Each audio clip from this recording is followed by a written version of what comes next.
Cool. Okay. So we are going to be talking Type E.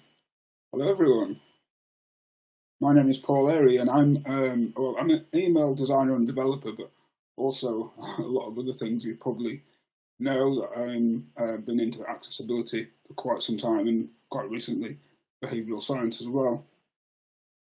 So this is my short story about an email about email. So let me take you back. At the very start of my email career, I made a commitment to deliver the best email experience possible into my subscribers' inboxes. Quite a big ask.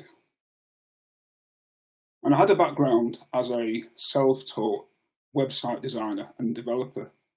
And I'd learned from reading many, many books, including this one, Designing with Web Standards by Jeffrey Zeldman. And when I began working as a self-taught email designer and developer, yes, like many other people, I fell into it. Books to learn from were thin on the ground, to say the least. This book, Create Stunning HTML Email That Just Works by Matthew Patterson, was pretty much the only one available, and I read it from cover to cover. In the early days of my email career, a lot of typography was embedded into imagery. And if there was any typography embedded into HTML, it was within a fixed layout like this one. It's one of my early emails.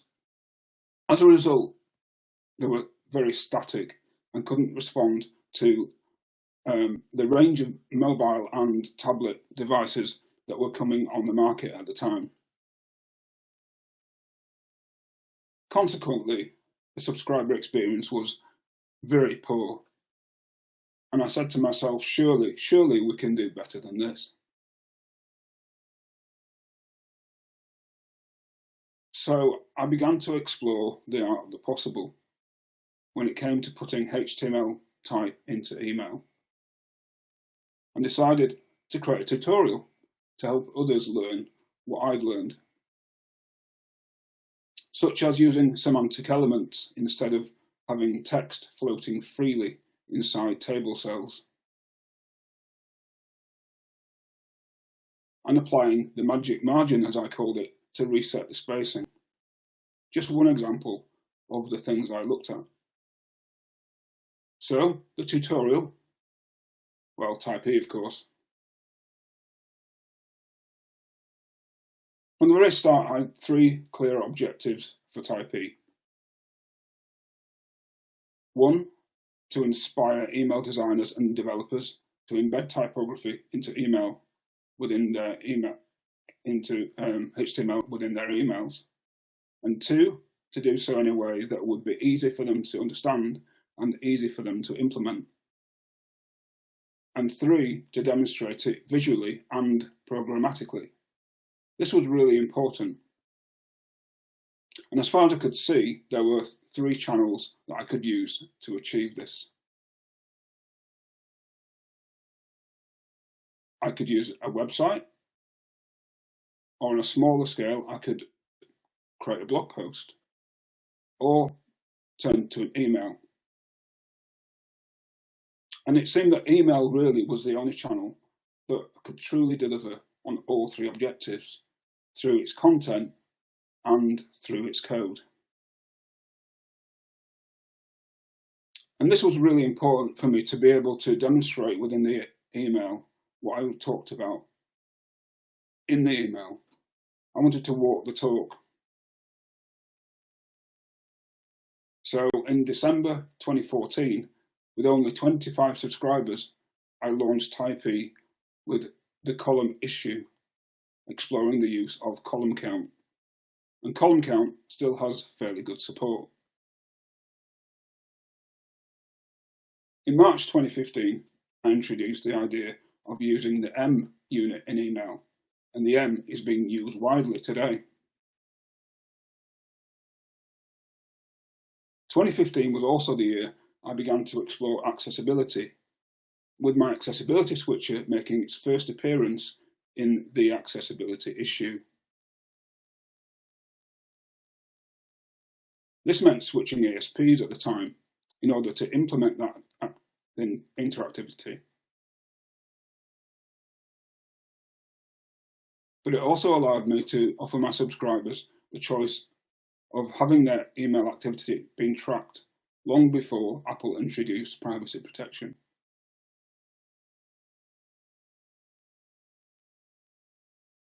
By 2018, I'd published 10 issues.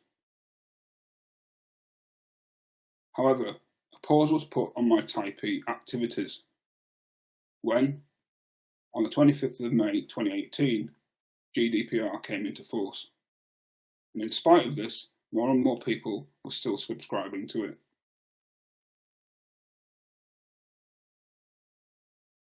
Nearly 5 years passed, and I decided it was about time I resurrected Typee.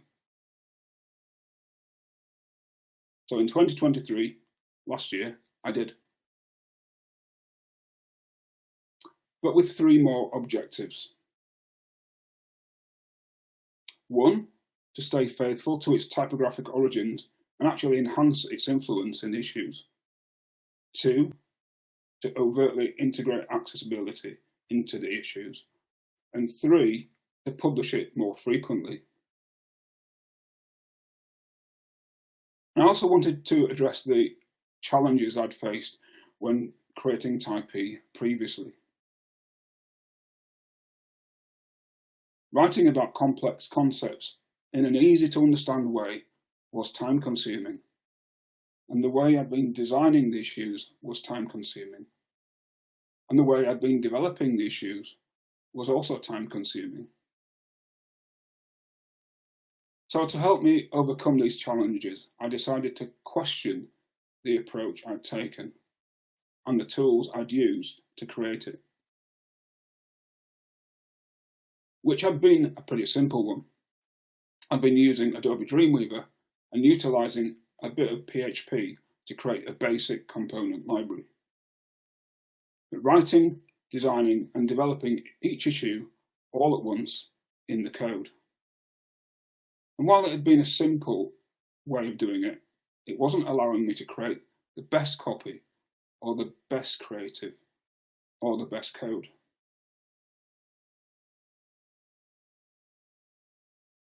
So, after much research, I turned towards these tools. Grammarly for the copy, Figma for the creative, and of course, Parcel for the code. And instead of creating Typee all at once, I created it in 3 steps, one tool at a time. Though there have been times when I've worked interchangeably between the 3. Grammarly has really allowed me to stay focused on the copywriting and avoid being distracted by the creative or the code. It's also allowed me to limit the word count to ensure each issue was clear and concise and didn't go off track. And it's also allowed me to improve my wordcraft. This is a copy from one of my supplementary issues. And you can see there's some other tools in Grammarly that can really help you do some basic writing. Even has some H1 and H2 headings that you can apply. Figma allowed me to stay focused on the creative and avoid being distracted by the copywriting or the code. And it also allowed me to really explore the creative options within the layout. And once I'd got to a certain point, it allowed me to establish the layout before going on to developing and getting too lost in the code. And this is my Typee project within Figma. And here you can see issues side by side, and you can get a view of how they look at from a holistic point of view and how each one has a unified look and feel about it. Parcel allowed me to build a design system to empower the creation of Typee, to reuse and recycle code components and snippets to enable me to and each issue to be created more quickly. And it also allowed me to enhance and evolve elements of Typee. This is Typee, the alternative text issue within Parcel.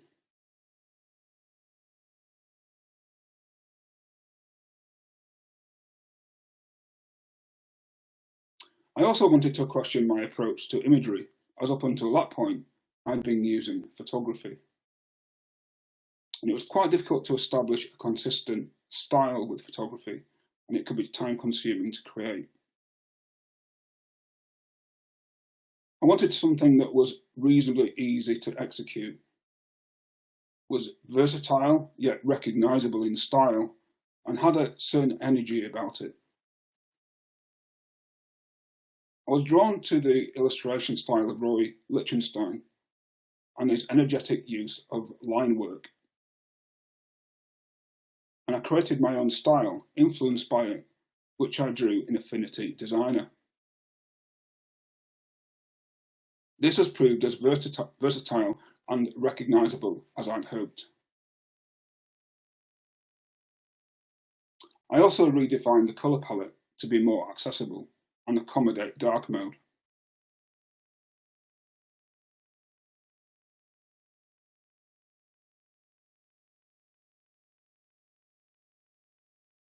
To stay faithful to Typee's typographic origins, I introduced the featured font feature to showcase some of the fonts available to us as email designers and developers and what they look like in situ. These have included Jost, which appeared in the colour issue, Quicksand, which appeared in the Thinking issue, and Inter, which appeared in the Alternative Text issue. A link to the source of each font appears in Typee's footer, and so far they've all been Google fonts. And what about overtly integrating accessibility? Well, I introduced What the WCAG, which incidentally is how it's pronounced, which outlines in detail what the WCAG has to say about the subject matter in any given issue, in this particular example about images.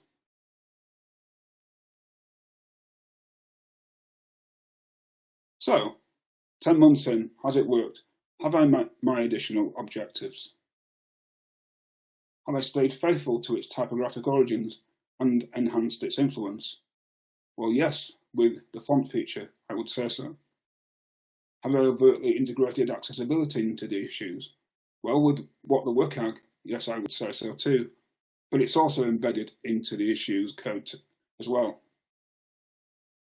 And have I published it more frequently? Well, let's have a look. So, remember I said earlier, between 2014 and 2018, I published 10 issues. Well, with this new approach, in 2023, I published 8 issues plus 4 supplementary ones in only 10 months. This included the Be Kind to Yourself issue, which from idea to inbox only took 21 hours, with a sleep in between. And what have you, the subscribers, said? Well, I'm thrilled to say you've said a lot of great things, which I'm very grateful for.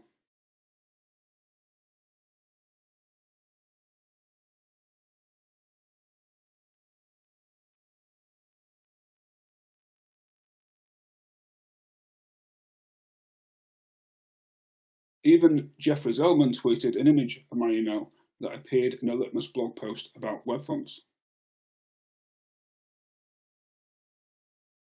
So what about the future of Typee?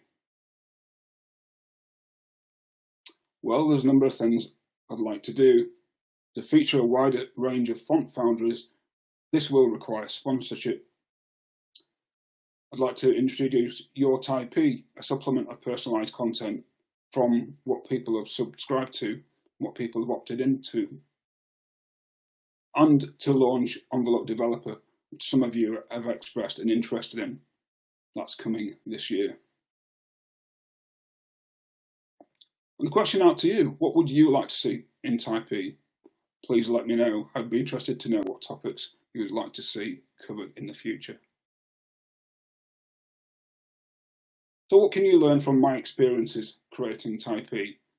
What about your email?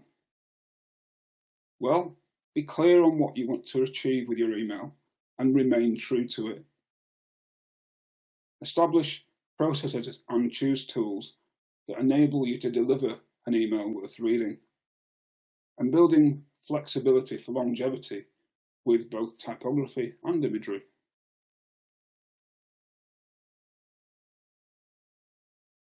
And if you haven't done so already, you can subscribe to Type E with this QR code.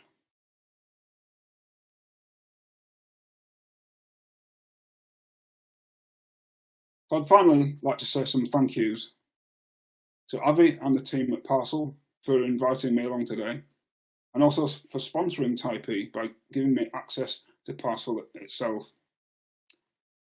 And thank you all for watching. Thank you. No, thank you, Paul. I personally am such a huge fan of reading Type E. Every time it lands in my inbox, I'm overjoyed. I save it if I can't read it in that moment. So I would read it twice a week if you sent it.